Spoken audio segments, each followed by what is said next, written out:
ઘણી એવી બહેનો જે આજે 45-50 વર્ષની વાત તમને હું કરું છું, તો સૌથી પહેલાં એ લોકો તમને ખ્યાલ હોય તો ઘરના બરણીમાં પૈસા રાખતા હતા, ચાના ડબ્બામાં રાખતા હતા, ઘણી જગ્યા નાની નાની જગ્યા રાખતા હતા ઇમરજન્સી ફંડ માટે. એ બધા પૈસા અત્યારે નીકળે છે અને મ્યુચ્યુઅલ ફંડમાં આવે છે, રાઈટ.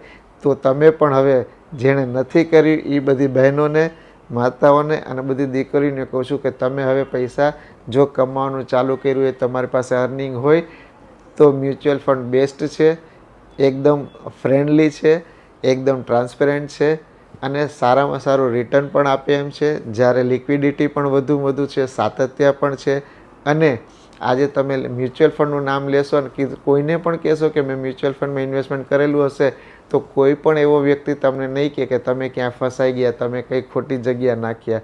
કેમ કે મ્યુચ્યુઅલ ફંડ જ એક એવી વસ્તુ છે કે જ્યાં તમને કમ્પ્લીટ ટ્રાન્સપેરન્સી છે.